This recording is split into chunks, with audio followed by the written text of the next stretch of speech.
आगे बढ़ने से पहले आपसे ये जानना चाहते हैं कि क्या आप कालादान प्रोजेक्ट के बारे में जानते हैं या कभी आपने इस प्रोजेक्ट के बारे में सुना भी है। आज हम आपको इसी कालादान प्रोजेक्ट के बारे में बताने वाले हैं। ये वो मार्ग है जो कोलकाता को म्यांमार से जोड़ेगा और फिर ये रास्ता मिजोरम होते हुए असम तक पहुंचेगा। भारत के दूसरे राज्यों को नॉर्थ ईस्ट के राज्यों से जोड़ने का एकमात्र रास्ता चिकन नेक से होकर जाता है। अगर किसी कारणवश चिकन नेक कट जाता है तो भारत का नॉर्थ ईस्ट से संपर्क भी कट जाएगा। भारत के नक्शे पर ये जो चिकन नेक के बारे में हम आपको बता रहे हैं, चिकन नेक वाला एक गलियारा है। ये करीब 22 किलोमीटर चौड़ा और 60 किलोमीटर लंबा गलियारा है। इसके ठीक ऊपर थंब के आकार का जो इलाका आप देख रहे हैं, अंगूठे के आकार का, वो चुंबी वैली है। जब डोकलाम का विवाद चल रहा था तब इसी चुंबी वैली से चीन के हमले का खतरा बढ़ रहा था और डर था कि चीन चुंबी वैली से हमला करके चिकन नेक का रास्ता कहीं काट न दे।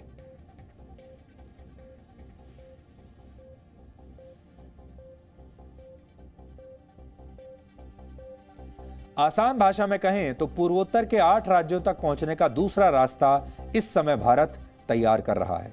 भारत को इस प्रोजेक्ट के 2 फायदे हैं।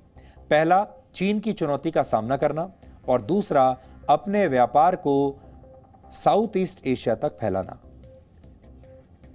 आज हमने आपके लिए इस पर एक खास ग्राउंड रिपोर्ट वहीं पर जाकर तैयार की है जिसे आपको देखना चाहिए।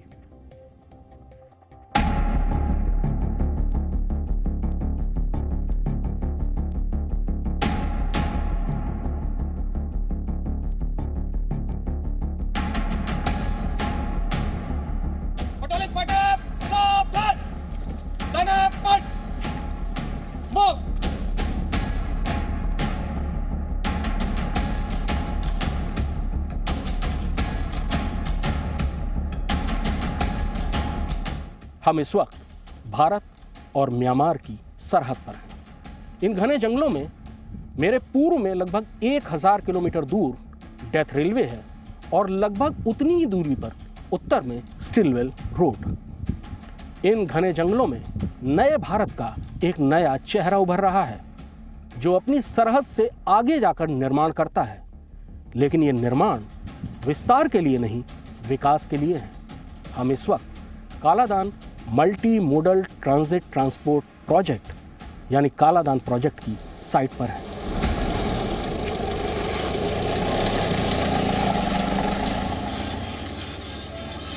म्यांमार बॉर्डर पर यह जगह भारत को म्यांमार से जोड़ने वाले कालादान प्रोजेक्ट का सबसे खास हिस्सा है।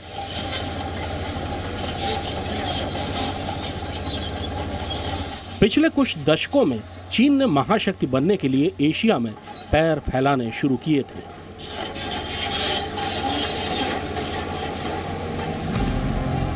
और स्ट्रिंग ऑफ पर्ल्स यानी भारत के पड़ोसी देशों में अपनी रणनीतिक मौजूदगी बढ़ाकर भारत की घेरेबंदी शुरू की।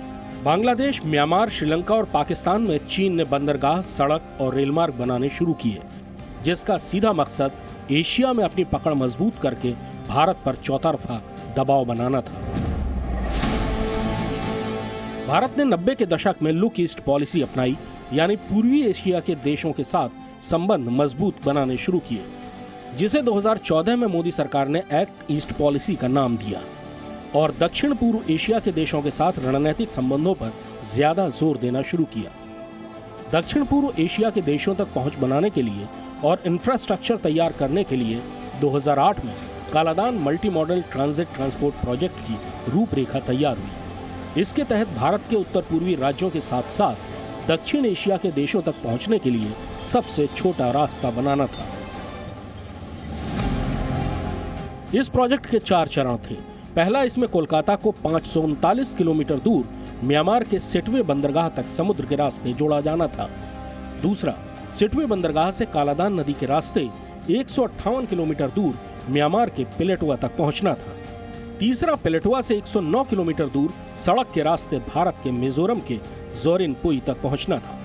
चौथे चरण में जोरिनपुई से ये सड़क 100 किलोमीटर दूर मिजोरम के लांग तलाई तक पहुंचेगी, जहां से आइजोल होते हुए असम चली जाएगी। लगभग 3500 करोड़ के इस प्रोजेक्ट का पूरा खर्च भारत सरकार उठा रही है। इस प्रोजेक्ट के पूरा होने से भारत का दक्षिण एशिया के सारे देशों के साथ व्यापार एक नई ऊंचाई तक पहुंचेगा।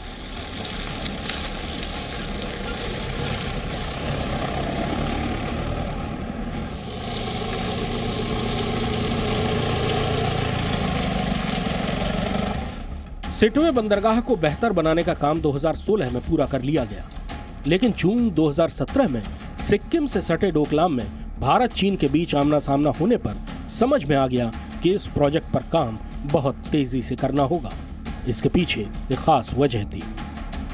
भारत के उत्तर पूर्वी राज्य देश से केवल 22 किलोमीटर चौड़ी एक पट्टी से जुड़े हुए हैं, जिसे सिलीगुड़ी कॉरिडोर या चिकन नेक कहते हैं। चीन चुंबी वैली से आगे आकर इस पट्टी यानी चिकन नेक को काट सकता है, जिससे भारत का अपने उत्तर पूर्वी हिस्से से संपर्क खत्म हो जाएगा। चीन का सबसे बड़ा खौफ मलक्का डिलेमा यानी उसके व्यापारिक मार्गों को भारतीय नौसेना के हाथों बंद होने का खतरा है।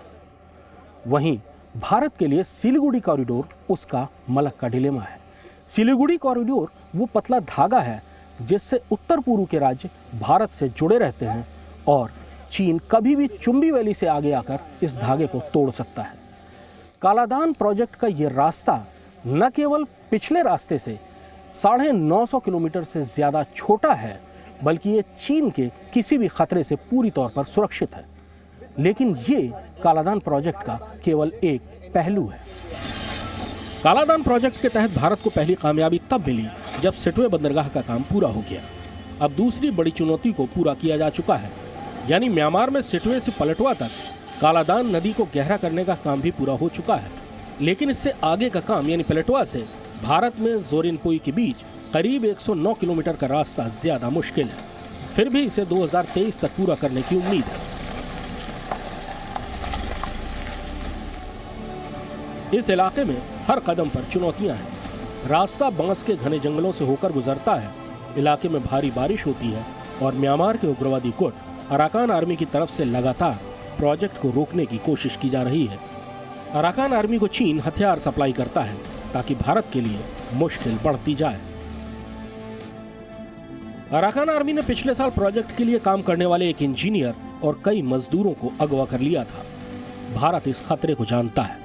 वर्ष 2019 में भारत ने म्यांमार की सेना के साथ ऑपरेशन सनराइज चलाकर अराकान उग्रवादियों को काबू में करने की कोशिश की।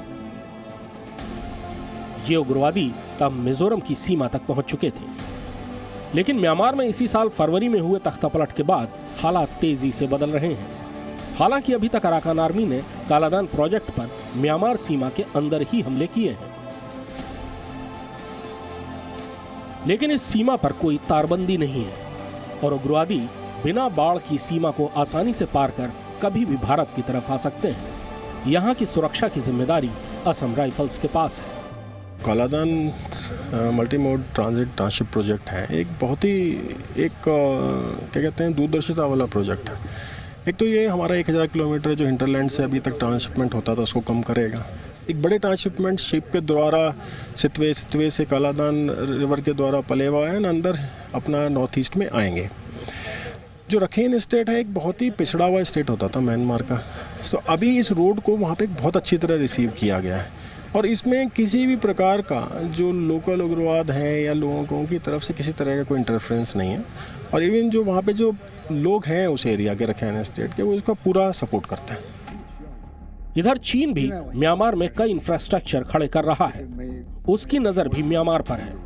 इसी साल जनवरी में चीनी विदेश मंत्री वांग यी ने म्यांमार का दौरा किया और मांडले क्योकफू रेल लिंक के बारे में अंतिम दौर की चर्चा की है। ये रेल मार्ग चीन को म्यांमार के क्योकफू बंदरगाह से जोड़ेगा, जो सिटवे बंदरगाह के पास ही है। इस बंदरगाह को चीन ने बनाया है, यानी भारत और चीन के बीच म्यांमार को लेकर एक नई दौड़ शुरू हो गई है।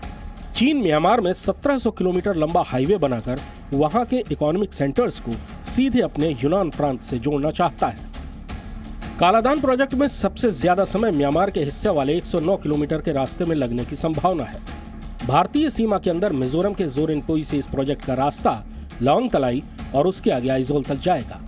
इस सड़क को केवल सुधार कर उसे 4 लेन बनाने का काम बचा है।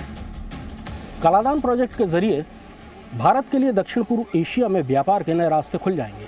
लेकिन इसका बड़ा रणनीतिक महत्व भी है और चीन को यह कभी रास नहीं आएगा कि एशिया में भारत का दबदबा इतना ज्यादा बढ़े। भारत और चीन के बीच में रस्साकसी का अगला मुद्दा कालादान प्रोजेक्ट भी हो सकता है। विस्तारवाद और विकासवाद के बीच में अगली भिड़ंत म्यांमार के इन घने जंगलों में भी हो सकती है। Krishna Mohan Mishra, Zee media, Indo Myanmar border, Mizoram.